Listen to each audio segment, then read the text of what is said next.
everybody, welcome back to the channel and more Blood and Plunder here as we work our way through the remaining Spanish commanders.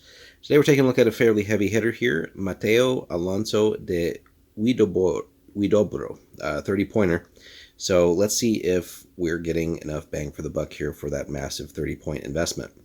He can lead any Spanish Caribbean militia force, and let's see here, we have a 12-inch command range, so very good stuff there. That's going to give us a nice command bubble across the board, right? And massive 3 command points, so we can't have any complaints there. He has a pistol and a standard melee weapon, so keep that in mind. A lot of the characters do come with like a musket of some sort, but here, pistol and standard melee weapon. And we get 4 abilities for that, so also very good, right? A lot of times we'll see only 3 abilities with characters, so let's see what we all get here. So Broadside, Ruthless, Sailors, and Commodore. So going to be a little bit more geared towards fighting on the water, but in a pinch can also do some work on land.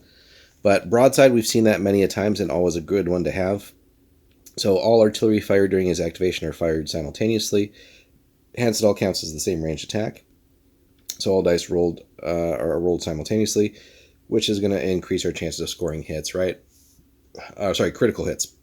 And we want that, of course, in addition just to doing damage to the enemy ship, right? When we can cause criticals, that's always just a key piece of the naval engagements, right? We want to be able to set them on fire, cause flooding, damage their rigging, steering, etc., or just explode the enemy ship on a lucky roll or something, right? So fishing for crits here and getting just more chance of that is always going to be a good one. We're going to pause on Ruthless for a second just because 3 of the abilities really are geared towards naval combat. Excuse me. A unit with this special rule, so we're going to Sailors now, a unit with this special rule can pass ship advanced maneuver and sail setting tests on a 5-up. So again, a lot of the units that we would probably select in this force will have Sailors already or some combination of that. But having this and then conferring it onto your unit that you put them with, also good stuff here. And then Commodore, another nice one, especially for larger naval engagements, right? This guy's going to be really good. When this commander is aboard a ship, its command range is increased by 12 when giving actions to units on other ships. So if we take that 12, right, and add another 12 to it, that's a nice bubble from the ship. So very, very good there. So we can definitely have a nice little flotilla and still be within command range and not have to bunch up too tightly. But let's pause and go back up here to Ruthless, right? We've seen that several times, but also another great one to have. So this unit receives a -1 bonus to shoot tests with small arms and to fight tests against units with more fatigue.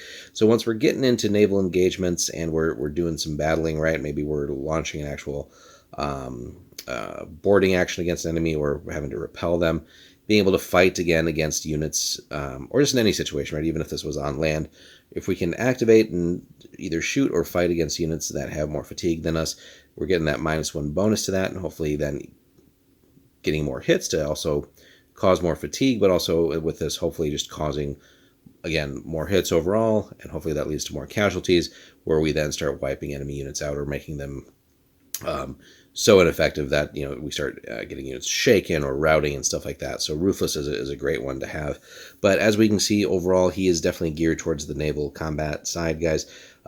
So with that, we get 3 of the most relevant abilities there. Broadside, always a good one. Commodore for those just superlative command range, and again, larger games if we're dealing with multiple ships on our side.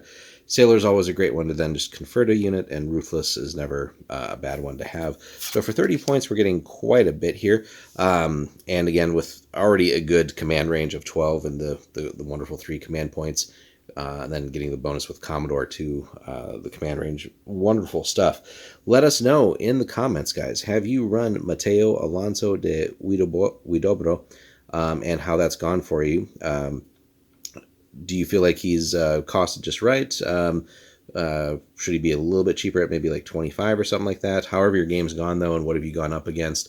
Hit us up in the comments there. Let us know your wins and losses, as always. And then also be sure to like and subscribe, and we'll see you in the next one.